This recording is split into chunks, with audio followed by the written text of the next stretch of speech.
So, good afternoon, everyone. I'm Rebecca Gregory. I'm the Technical and Education Director for Simply Organic Beauty, and we are welcoming you to our Salon Summer School, Week 5. Thank you to everybody who's been with us and some of the new faces as well for coming on board and attending our summer school. We know you're very busy, so we'll make this a nice experience for you. So, please make sure you ask any of your questions there in the question box. We'll do our best to make sure we answer all of those appropriately for you. And so, we're going to get started here.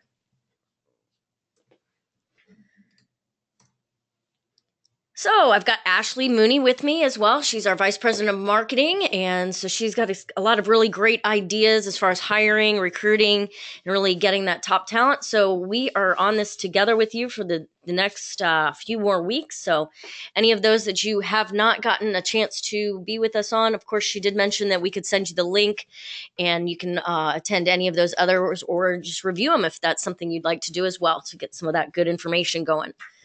So it's 7 weeks, 7 classes. We're on week 5, and the big master plan for what we're trying to share with you and get across.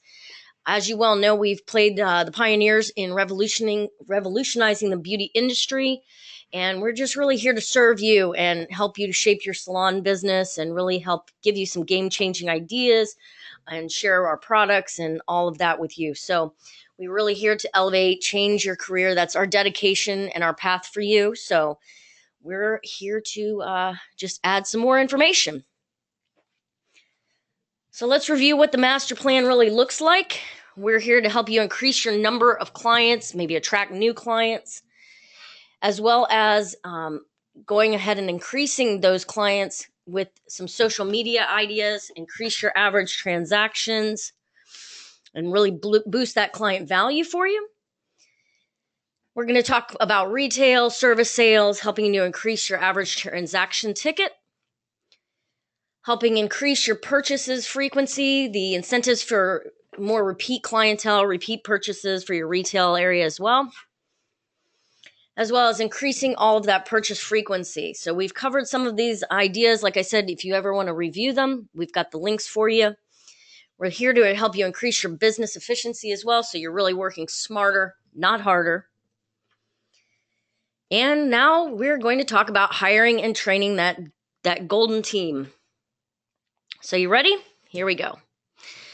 So one of the most challenging aspects that we've seen as salon owners, myself, is really hiring and retaining the best employees. So getting a real successful team going. It can seem pretty daunting at times, but the responsibilities of finding, really just time consuming to really find that top talent. And you've got a lot riding on your employees with their skills, their attitudes, their work ethic. And this can really influence our business, right? So not only do they have to have the ability and the talent, but they really have to really fit into your mold at your salon and what you're looking to grow. So we know that getting that top talent, 34% of salon owners say that it's the ability to find the top employees would be the reason their profitability could be hampered. So this was the top reason that salon owners were really struggling, is finding and hiring those top talent. So we suggest really having that first date interview. So having tons of new talent from all the schools that are out there now. A lot of people are going to school to become salon practitioners or beauticians, etc. So stylists.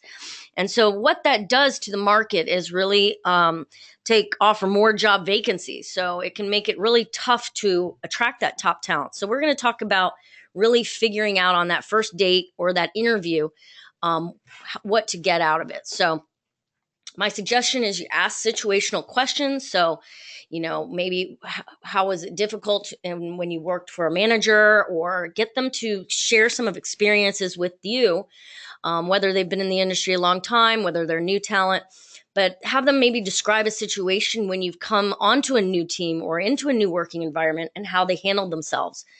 And see how they're going to react to difficult situations, but give them quite a few of these so that they can share with you and you can get a feel of who you're talking to, really. So on the interview, you really want to find people with those large personalities, but something that really fits with you. So, seeing if they've got the effective skills to really work with the kind of clients that you're drawing into your salon.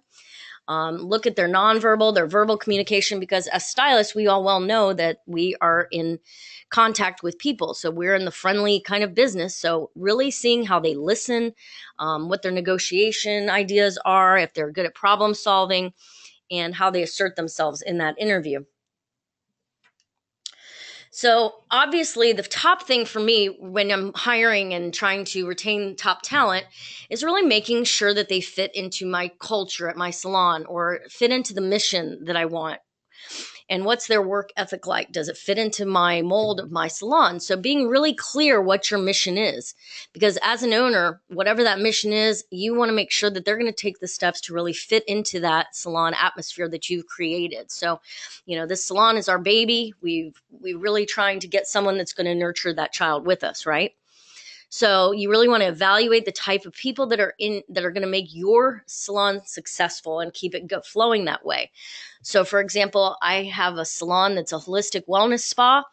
And in that, we've really looked to find people that are really in tune with wanting to help an inner and outer beauty for our salon clients, and really making sure that I find these people that fit in and that are similar in how they want to promote themselves. So once you find the top talent, how are you going to actually retain them? How do you keep them loyal? Like Maureen had mentioned earlier in one of her questions, like how do you find these people and then how do you keep them with you? So we're going to go over some ideas of how to keep and retain the top talent once you've found the team that you want.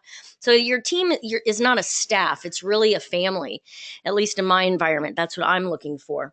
So how do I make my family work and how do I keep it together?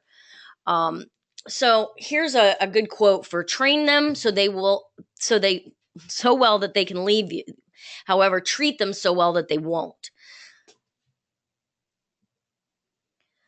So to retain top talent, we want to always be available to communicate with our family, our staff, our salon team. And then consistently coaching our team. So you show that you're really interested in growing them.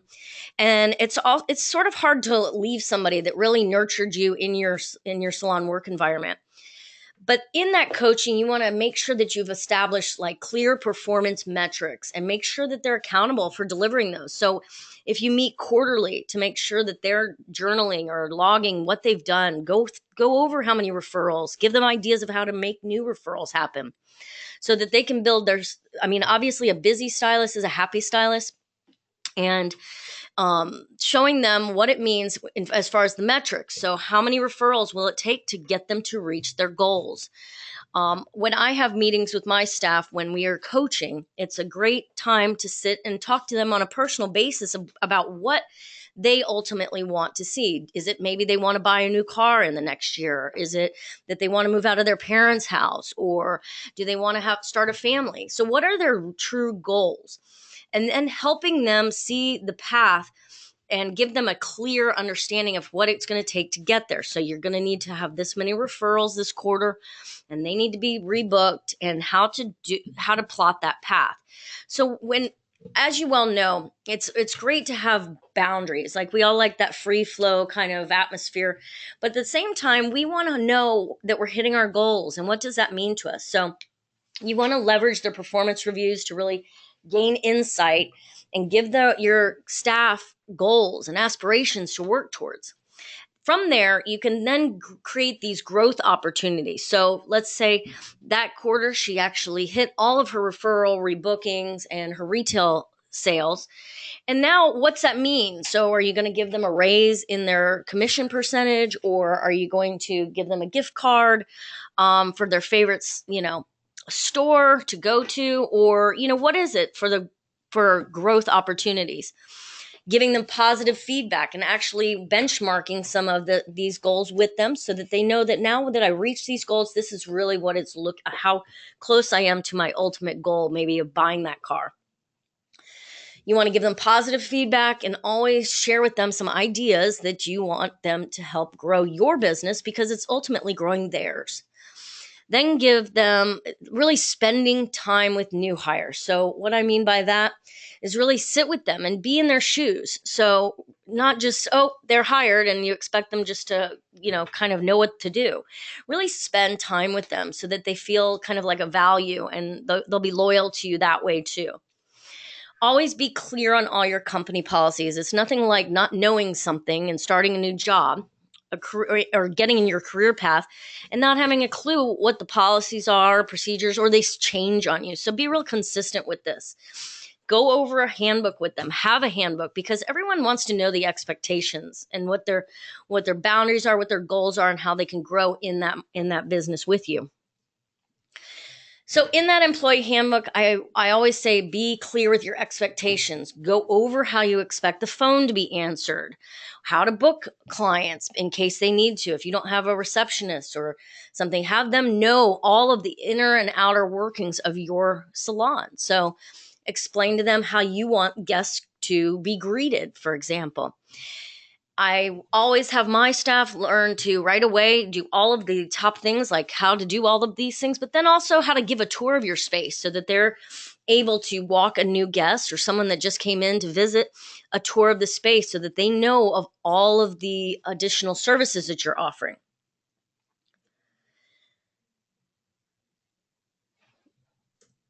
So then training. So my suggestion here is having continued education and training sessions. Keep them engaged. Know what their expectations are. Do you need to send them to a Simply Organic training session so that they can review new ideas of products or service related opportunities? And then always keep them refreshed. So, sometimes it's hard. We've got people that have been in our salon for years and they get stuck in their old ways. Keep them refreshed, keep them interested. Always find out what goings on there are for trainings in your area or elsewhere. Maybe that can be part of their goals, or, you want to send them to a cutting class that they probably couldn't afford themselves, to get to. And that's part of their bonus structure. So you always want to keep them fresh. And they should also, maybe one of your perks is the fact that if you hit your retail numbers consistently for the next 2 months, you're going to get a massage. Not only does that help benefit you because they're experiencing all of the services that you offer in your salon, but that's a perk for them to stay around too. So on average, most employees receive 8 to 20 hours of training each year. So there's the 52%, whether it's manufacturer provided training, if they need to do an online refresher course of something, having in-salon education available, inviting them to go to a trade show or have a conference training, distribute provided trainings around amongst your staff. And so this is just super important because in our industry, we love to get new information and to stay abreast of all of the nuances of what's going on in the beauty industry. So compensation plans, you want to make sure that you're competitive. You should really know what the other salons in your area or in your demographic are offering so that you can be competitive with them. One of the ways here we just talked about outside training. So sending them to training sessions, getting them to all bond with you, go with them, make it a really fun, training to, maybe you go all together to a group seminar that's somewhere else. So you're going to need to offer an appealing array of like job benefits. So whether it's, we'll get into that, but whether it's lucrative signing bonuses or flexible schedules or paid specialized training and all those things. So it's really good to keep that going. And then it's good for newcomers and seasoned veterans so that they don't get into those bad habits and you really keep that spirit going. So leading by example, you always want to put yourself in their shoes. You never want to feel like you're the boss that they can't come to, but you want to always be available to communicate with them. They want to be heard by you. And once again, giving that positive feedback, reinforcing those positive things that they've been doing. Notice your staff, notice your team. Make sure that they feel a part of something because people want to be a part of something. And if it's a fun atmosphere to work in and it's professional too, they really will stay with you and you'll be able to retain your top team. So some of the array of job benefits that I mentioned that keep you competitive over some of the other salons that are in your area. Having company paid training, I mentioned. Flex time is a huge one in our industry. having incentive programs. So if they sold the top, sales for that month, acknowledging that, giving them an incentive. Salon provided health benefits. This is a big one, and it'll keep them loyal to you. Nobody wants to go out and start all over again if you're providing health benefits. Career advancement paths, giving them a clear advancement path so that they know that they're not just stuck and stagnant in their position with you. Job sharing opportunities, association membership, benchmarking, and all of those. So these are some other ideas for you to keep your staff with you.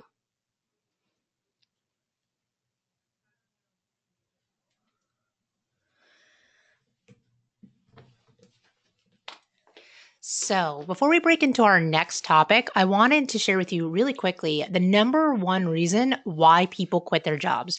It may surprise you. So take a minute and think what it may be, and we'll move right on to the next slide.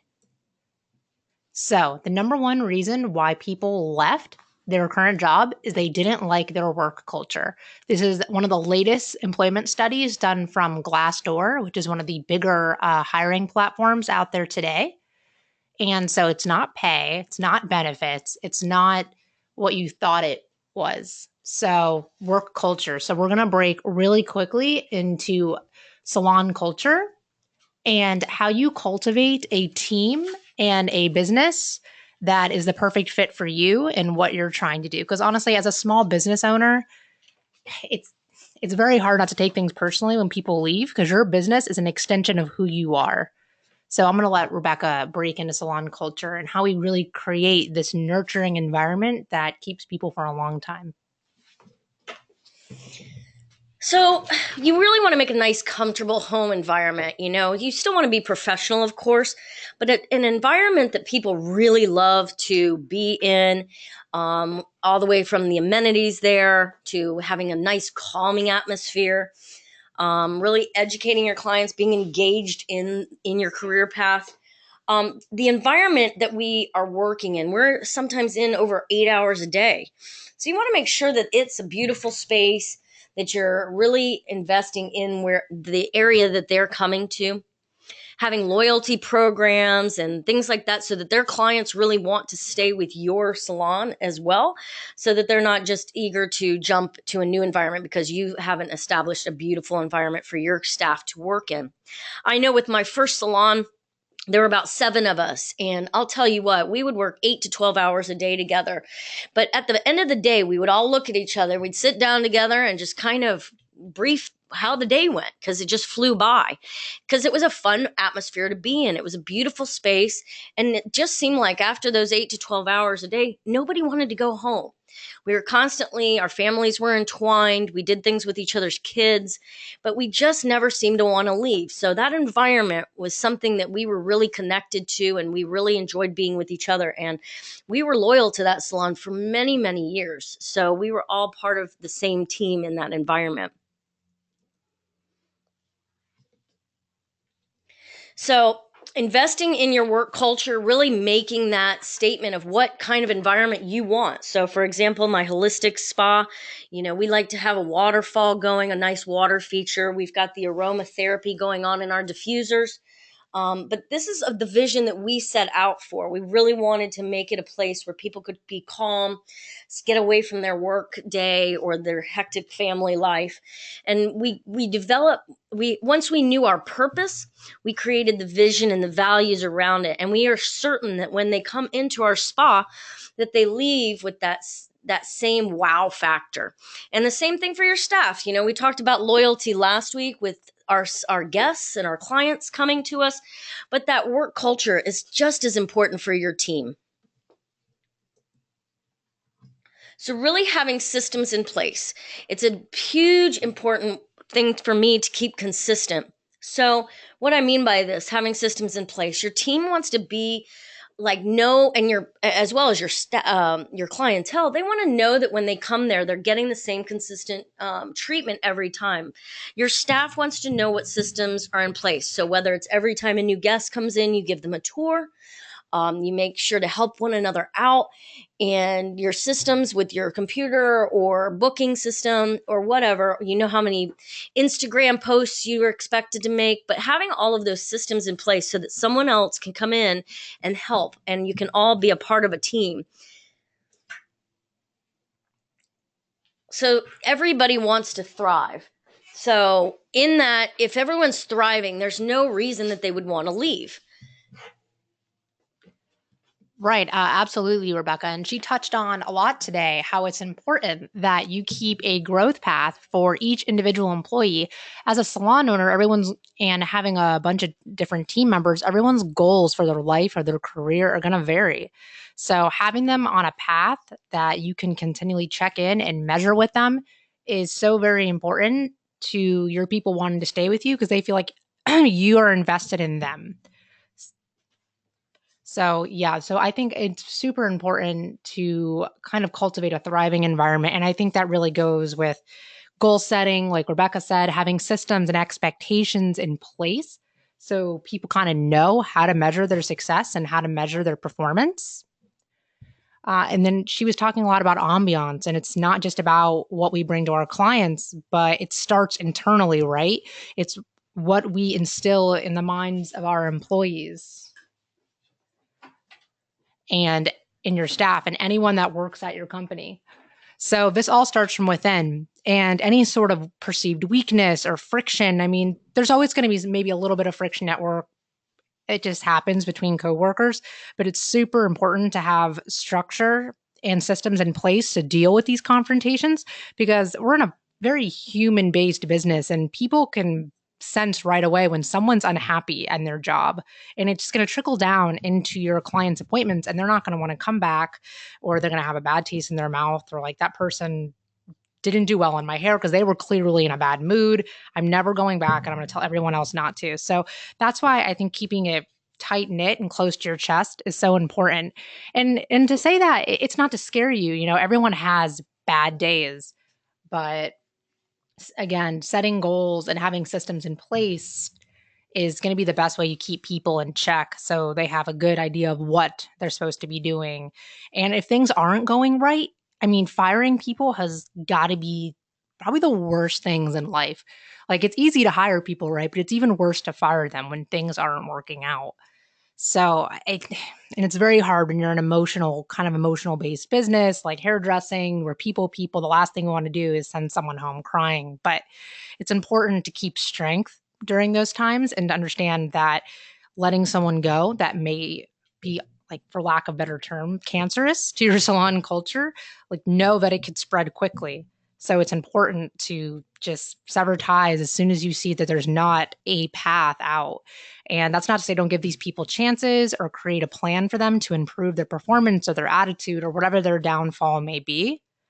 But I think honestly, the best way to let people go is quickly, succinctly, and to the point. Just like, thank you for your time with us, but like, unfortunately, you're no longer an employee of my salon or spa. Sometimes they're going to ask, well, we want to know why and this and that. I think it's important to give, like, some employers will tell you, I don't give them a reason. I just say, I'm sorry, you're no longer employed here. I don't really like that approach. I think telling them exactly why, I mean, they know deep down. Most of the time when you get fired, you know deep down why you're let go. But I think it's important to let them know that I think you have a promising future ahead of you. Just make sure you kind of look at these things going forward. So again, when they do leave, they're not going to badmouth your salon and tell every other stylist they know, like, oh, so-and-so fired me. They're the worst person ever. I think it's important to give them constructive criticism and not be cold and just cut them off and say, nope, you're done, bye. Or even worse, avoid letting them go for so long that it festers and blows up in your face and there's no coming back from that. So yeah, it's big on building your reputation. I mean, that's part of keeping people loyal to your salon as well. So you've hired the right team, you've got the top talent. What brought them to you? You have to have a good reputation. So by communicating effectively with your staff, or if you are having to fire somebody, it is the worst because we are in a human-based industry. But if you've communicated, you've been open with your communication, you've set goals, it really limits this having to happen because you also can keep a really solid reputation, because people want to go where top talent is. So then it's just like a magnet. You get one really great stylist, and then another one follows, and another one follows, and then you have a nice team, a network of people, because you've kept your reputation solid. They know what they are expected to do, and they, this is one of the biggest tips that I can actually throw at you right now. It's something that worked extremely successfully for a salon that I managed one time. We knew our mission, and the salon, everybody that knew the goals of this team. And I'll tell you what we did was, we would, anytime someone was being interviewed, they went, and the person not only interviewed with the owners, but then they had to sit in our back room for part of a day. And so they could, anytime somebody had a break, they went into the back room and sort of talked with that person. And it was like we did a round robin interview. And then we got everybody's opinion on the hire, so that everybody felt invested in that hire. So once you get everybody on your team invested in your next hire, they want to stay around and they want to see them be successful. So there's more of a clear team in mind, because everybody's been a part of that hire. They feel a part of that salon. They feel like it's a partial ownership type of thinking. And once you have ownership thinking, there's no reason they'll ever want to leave you, because you've given them clear goals. You've put them on a team that they can tell has interviewed them, and they want to be a part of it. And then it also gives them a chance to like sit in the back room and ask questions of your team, like, what don't you like, or what do you like? And they can kind of have that back and forth. So you've invested all of your other teammates into your new hire, and then you've got a really solid team moving forward. Absolutely. So it's just important hiring. Your hiring process is also probably your firing process as well. Like Rebecca said, keeping your reputation intact and I think genuinely caring, no matter if someone's wronged you at the salon, genuinely caring and showing warmth to every single person that comes to your doors, employee, client alike. I think that goes a long way, and you'll see retention efforts just from having that mindset in place in your salon. So we're going to quickly here get a preview into next week when we're talking about merchandising and retail. And we're going to have a special guest on for this one who specializes in interior design and also salon displays and things of that nature. So I'm not going to tell you who it is yet. I'm going to keep you on your toes, but we will have a guest next week along with Rebecca. So I won't be on next week's webinar, but it's sure to be good. I think she even has some blueprints ready and some extra downloads available for that session. So stay tuned. And thank you for joining us today. We're going to break into our questions box now. I'm sorry we weren't looking the whole time, but yeah, I'm not sure when she said this, but perfect time to brew some aroma tea. I agree with that. I think we could take some questions right now over some tea if we would, Rebecca. Pinky out. So let's see, what do we have here? Trying to see some of the questions going on. A lot of this is about getting the link. So we mentioned that you'll get it within 24 hours of this webinar, because we are recording. This is live now, but we are recording. How to get stylists to work and build their clientele. Well, sitting with them and finding out. I think my first question when I do my reviews, and I don't really call them reviews, I just, we have powwows. So when I check in with my staff, because that's huge, checking in, getting the degree, of how they're feeling, and being open to their criticism of you. Honestly, you gotta, because we all have a chance to grow, right? So, how they are going to build their clientele. Well, we've done a couple different things. I actually have gone out with them and helped them market. That's, putting yourself in their shoes. We have a lot of really great marketing ideas for new staff, it's a funny industry because we're real personal people, and, we talk to people all the time, but, making sure that they know that they see you doing it. So maybe you take them to dinner, and before you leave, you're leaving your card and a note for the server, getting them maybe to do some of the hospitality people in their area, maybe give them an opportunity to, I wouldn't say necessarily discount their services, but give them a real solid plan of how to get some new clients in their chair. And honestly, when they see the numbers, they want to keep reaching higher for those goals. So I always sit down in my powwow and first say, so what is your goal? And it doesn't always have to be about their job. It can be a goal. I want to have a family someday. I want to have children, or, and then start tearing out how to get to that goal, whatever it is, because once they have a goal in mind of what they want and a clear path to get there, and you're actually sitting down and showing that you care about their business and what it's personally going to mean, they don't just sit there and think, oh, the boss wants me to make more money so that her salon makes more money. And also being, like I said, ownership thinking, maybe sharing some of the responsibilities of being an owner, and so that they kind of know what it entails, instead of them thinking every haircut you do that you're taking a percentage from them is only growing your business. It's growing them as people too. So, care about your staff and really sit down with them and go through their goals. And if you see them struggling, make sure you have time available to sit down and check in with them. So, how to get them to work and build their clientele. I mean, just really solid goals and giving them incentives.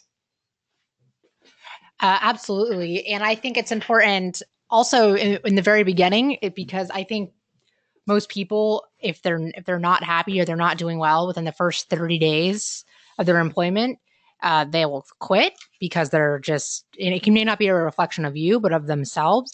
So you really have to kind of get them to that self-awareness and the thought and the belief that they can do it.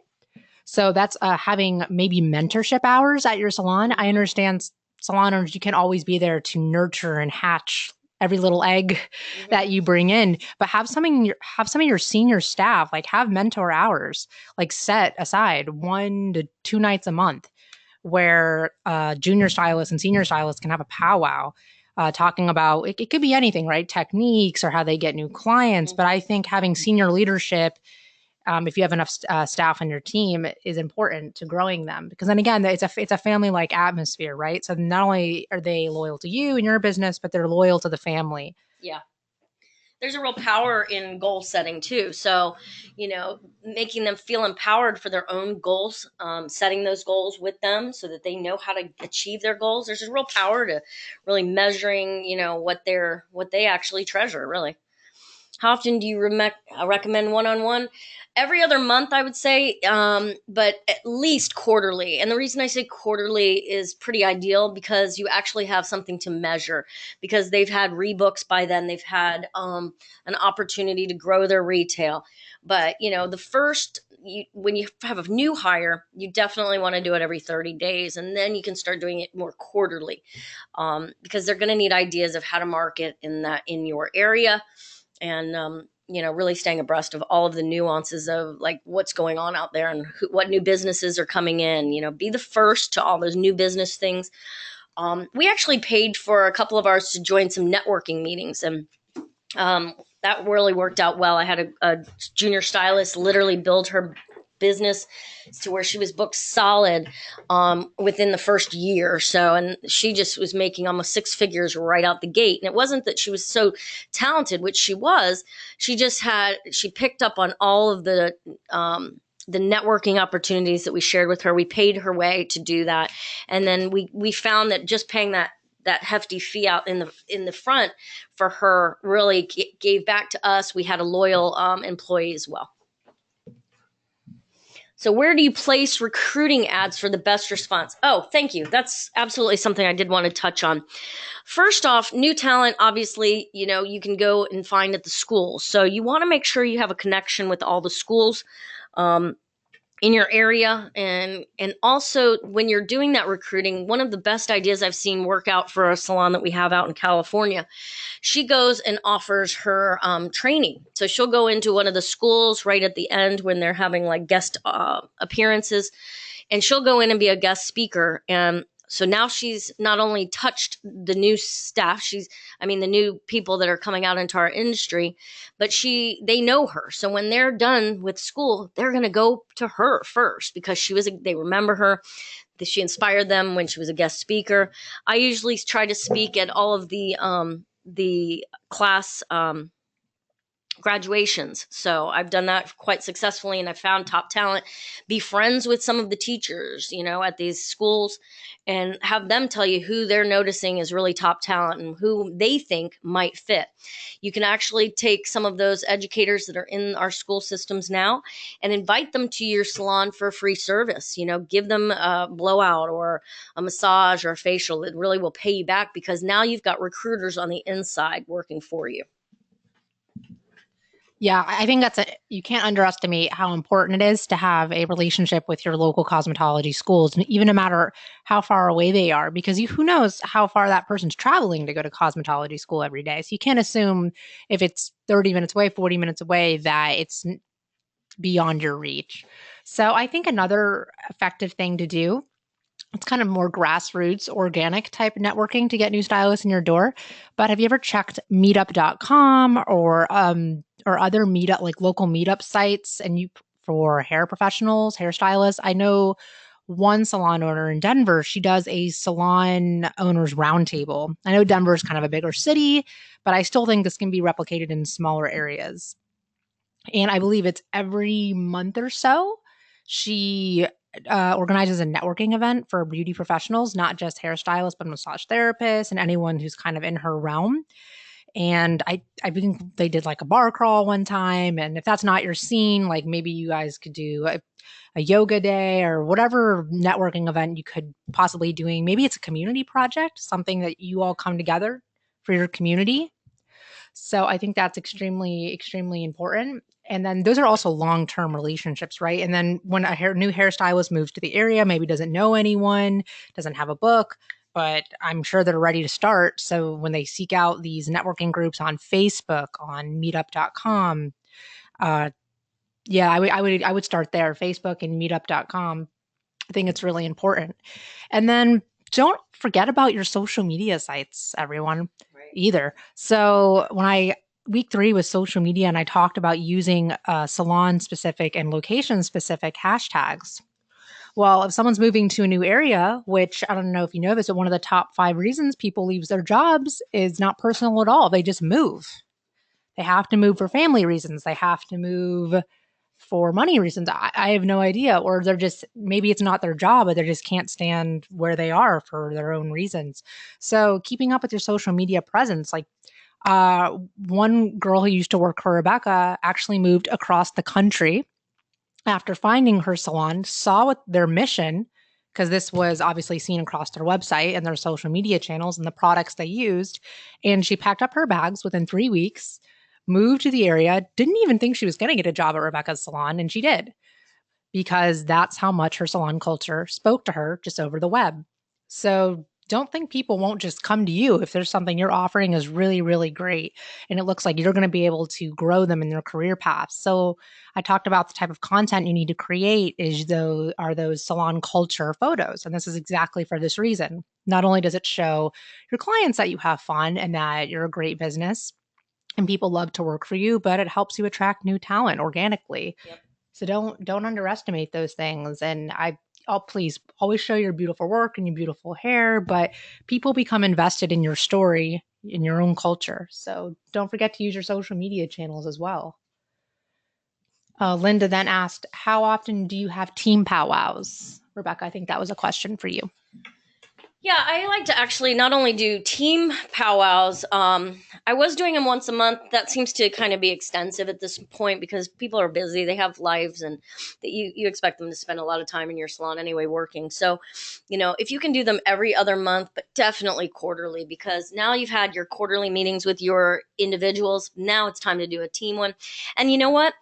Make sure you have a topic for these team powwows, because I absolutely cannot stand meetings that are just bitch sessions. Excuse me, but it's not a culture. It's not the culture I'm promoting. I'm trying to have a culture that's more of a family, beautiful wellness environment. So I don't want to hear that somebody didn't do the towels this month, or their station was a mess. Those are things that you can discuss or hash out later. You have to have a topic for your meeting. So inspiring them in some way and bringing something to the table.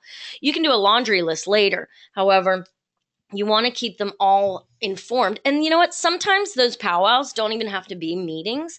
They can be just a fun event. Like Ashley was mentioning, doing some, like do a beach cleanup together. Find out what your team really is inspired to do. I know from my powwows for a while, one thing that was really cultivating our mission and our environment was I would each month have one of our people kind of share what they do that's different. So, for example, I had a girl that was running bars, which is, sort of an energy technique, and no one knew what that was. So, obviously, no one promoted her, but, so they had no idea that she did that sort of service. And once she shared that with us, what it was all about, then we also were able to speak to it, and we had like the perk of the job of having a cool service done that night instead of having, just your average team meeting. Have something inspiring, have them each share something, invite your clients in maybe for one night, when you're having your team powwow, so that maybe they can hear some of the other opportunities or services that you offer.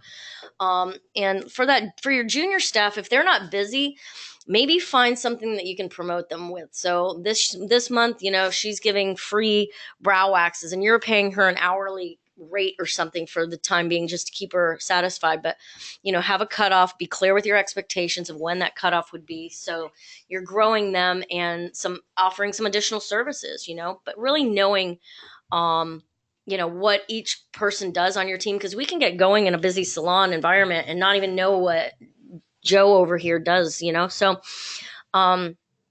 I see someone saying, I have a small salon, just me. I haven't had any luck getting stylists to stick it out while trying to build their clientele. Any suggestions? Well, if you're actually booked, you may want to raise your prices and start putting them in that stylist chair and helping them along the way. Maybe you can exhaust your book a little bit. That's one idea. As you raise your prices, maybe you've got certain people that can't go with that, but they want to stay in your environment, in your salon, and use the products that you've got them accustomed to. So really, there's times when you may want to offer, a salary or something for a few months, just to keep them inspired and keep them like happy, because I know it was really tough for me not making any money right out of school, and you have sometimes the school expense that you're still paying off and so forth, and maybe helping them along the way that way, but making sure that, maybe they're answering the phones for you for a month too, and in between or something. So, it can be tough, but you really have to be competitive. So knowing what the other salons are offering will definitely keep them more loyal to you and wanting to stick it out while they build. Absolutely. I think those are some great strategies. Kathy, have you been doing any exit interviews with people that quit? Hopefully they're at least giving you 2 weeks so you can plan this exit interview, right? But maybe asking them like why they left. Is it really because they couldn't build their clientele fast enough? And if that's the case, if that's like really their biggest qualm, they're like, I'm going to work in a bigger salon because they have a lot of foot traffic. We have some awesome sessions that help increase your foot traffic. I don't want to say overnight, but with some very small tweaks that we can help getting more people in your door, and maybe have something in place that for their first couple months, like they get 70% or 75% of the new people that walk through your door, because you already have people coming to you, right? So I would try to get some exit interviews going. I know it sounds like a very corporate term, but I think it's the best way to really dive into maybe some underlying reasons that they're not sticking around. But have you thought of doing something like that? And teaching them how to market, because a lot of times they're in school and they didn't get any training on marketing themselves. They were taught a really good haircut and they know that their skill level. I mean, but managing those expectations and showing them, okay, so we know that this month you only had 2 new guests. How are we going to get you some new ones? You have to give them ideas, and that's where checking in with them really is important, because if you're so busy that you don't have time to check in with your staff, then it's going to be hard to have one. Absolutely.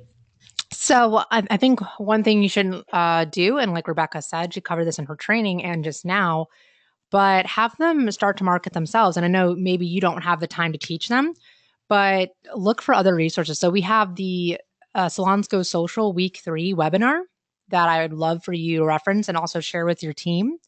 And it teaches them to kind of to how they can get new clients from their own social media channels.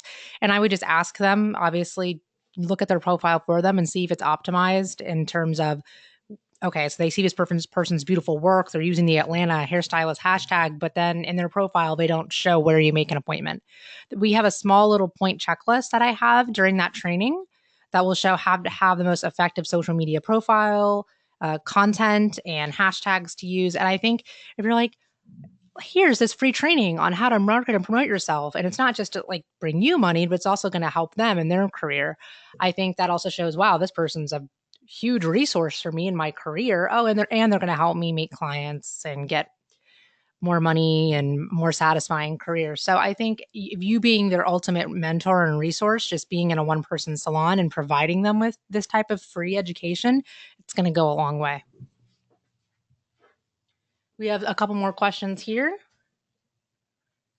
Do you require your staff to sit all day until shift ends if they don't have any clients, or would you let them leave early? It seems like my stylists want to leave early. I don't want to be mean, but what should I do? Says Thomas. Well, there's a couple of ways I could answer this. It kind of depends on if they typically are booked or whatever. But I typically, if they are not booked within the 45 minutes to the end of their shift, then yeah, they can go. But typically, I like them to stay around because you get the walk-ins, and it kind of sets a bad precedent if they leave. And give them things to do. Whether it's not necessarily sitting there, but maybe they're going out to market themselves or to share, your menu with some of the downtown or local. Hospitality people or whatnot.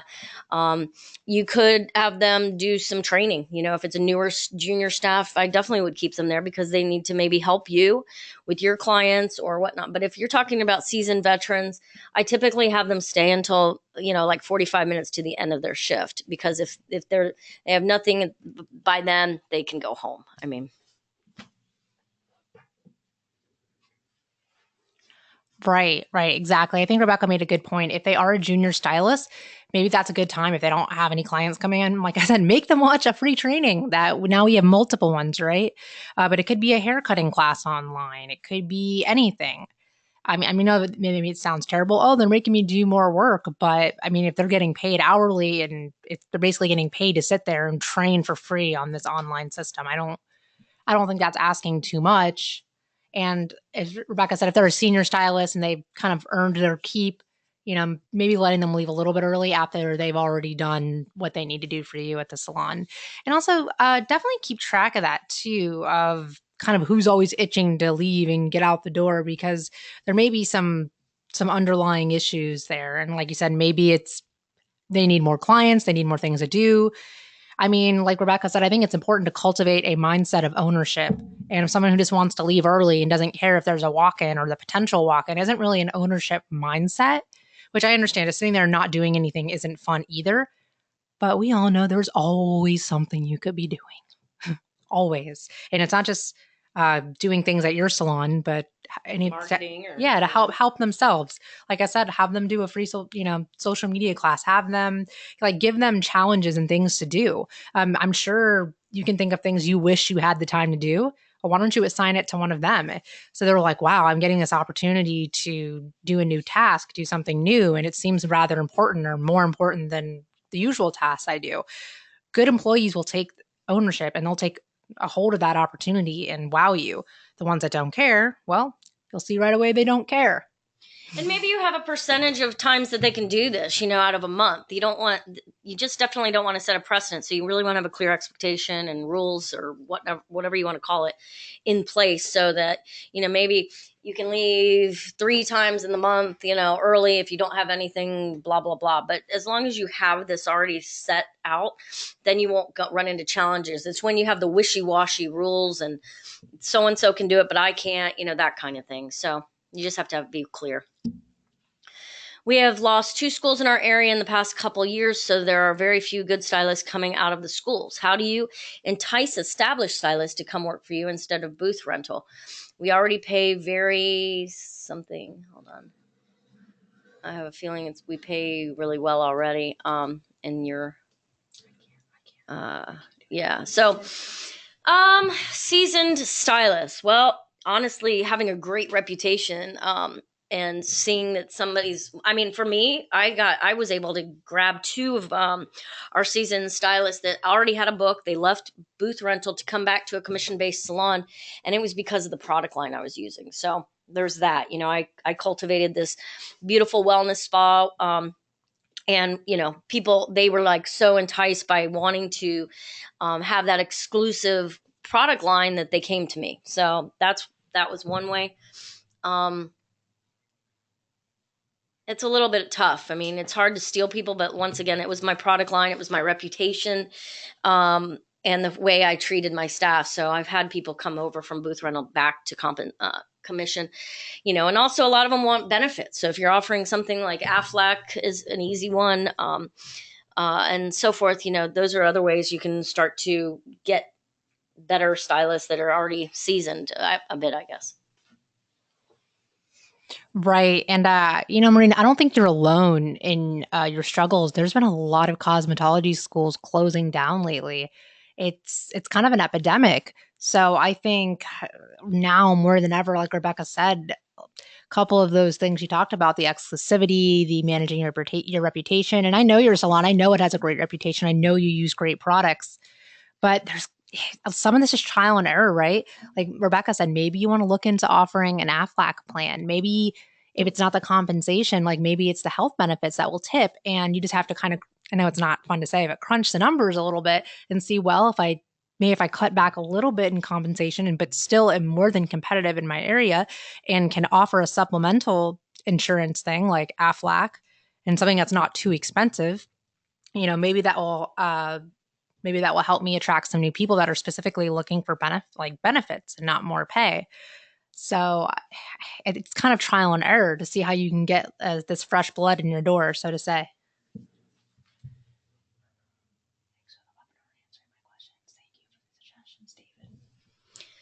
So if you want to purchase the OA Trico Scalp Analyzer but can't afford it, what are some ways you can have your clients pay for it themselves? Well, you're trying to get your client to pay for it themselves. Well, I mean, we used to do free consultations with it, so that's a little tough for me to say pay for it, but it is a very exclusive treatment. I mean, we also have the rebuilding ultra red iron too from OA, which is another way to stand out from the crowd. So, when you are talking about having a reputation and getting seasoned stylists that are really good, attracted to your salon, it's by offering some of these new ways of doing our services. So having your clients basically pay for it, I mean, it's a catch-22. So you can really kind of embed it into your pricing structure, start to raise your prices a little bit. I know we're all fearful to do that, but it is one way you're staying competitive in the market. And if you've got stylists that see your pricing, they're going to want to come to a higher end salon versus somebody who's only charging, $15, $20 for a haircut. So having it kind of embedded in and really making a huge promotion over it. So, start to really broadcast that you do something so very different by doing a scalp analysis and that you have the opportunity. It'll definitely pay for it, just within 3 services, I would say. Right. I completely agree with that. Have you thought about maybe if it's hair loss or something you're going to focus on like that before even getting the tricho analyzer? Because I think you said that you're having problems paying for it up front. So how do you get it to pay for themselves? I think it might be interesting to maybe start with some of the product lines, like the hair loss line, and maybe have them buy treatment packages. Yeah. So having them prepay for these treatments in advance, and you're already kind of getting money in your pockets to put towards the tricho. So I think that would be important, and you can kind of make the promise, you're like, I'm going to be able to show you results when I get my new tricho analyzer in, and the next month it's coming from Italy. It's highly advanced, which it is. I think they'll appreciate the fact that they may not have the tricho for the very first day, but you're going to have results to show them in the coming weeks or the coming months or whatever it may be. So maybe having them buy a block of services at once might be a nice way to kind of get them to prepay for the tool, so to say. Same thing with rebuilding, right? You could start off with just the serum and the hyalo minerals and the ceramides, and people that have damaged hair, they'll see results anyway. but they may be so wowed, like, well, you know how we can take this to the next level? Well, let me tell you about this infrared flat iron with its ultrasonic technology that actually makes this treatment work even better. And then try to get them to buy multiple treatments up front. And then the infrared's not as much as the tricho, but then you is using that to get yourself an infrared iron. And same deal, like it comes from Italy. It's very high end and highly technologically advanced. So trying to get them to do it that way, maybe a nice way to almost really get them to prepay for it. Oh, we missed the second part of that question. It says, meaning, are there ways you can market so that it can be in an integrated service for the tricho analyzer? Here we are, like actually trying to think of ways to get it paid for. Got it. Okay, so meaning, how can you market? I think you covered that. So. Yeah. Well, sorry that we got into like how you could really get it to be paid for, but well, those are ideas too. Exactly. Well, the thing is, don't forget with that tricho, it is a little bit upfront, but there's probably no better retail selling tool I've ever seen than the tricho. I mean, you're already trying to establish a bit of trust with your clients, but sitting them down that very first day and saying, look at these red spots, look at these oil patches. This is what you need, whether it be a treatment or a shampoo, and then being able to show them results that day or the next time they come in, but more than likely that day, if they're willing to listen to you. If it's something like a soothing treatment, I mean, that's immediate trust right there. You're like, oh, please, if you want to continue these results at home, here's some retail. So and it is not just the scalp, right? Like you get to analyze the hair too. So if they have split ends, you can actually show them their split ends up close. And it's pretty gross when you see them up close. Like, that's my hair. It's like, oh, that's your hair. But do I have the solution for you?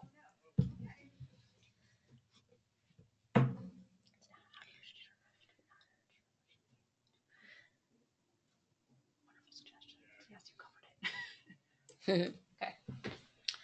All right, everybody. Well, thank you so much for joining us. We're just going to close this down now. It looks like everybody's kind of wrapping it up, but I hope you liked our suggestions, that you got something out of this. And of course, we've got 2 more weeks left of summer school. So please join us next Monday, 2:00 Eastern Standard Time. And we do have a guest coming. So lots of really cool ways. So this is going to all be wrapped up in a nice little package for you after these 7 weeks. So you can review these, and hopefully they're helping you take your salon to the next level, because that's what we're here for. All right. Well, thank you so much. We will see you next week.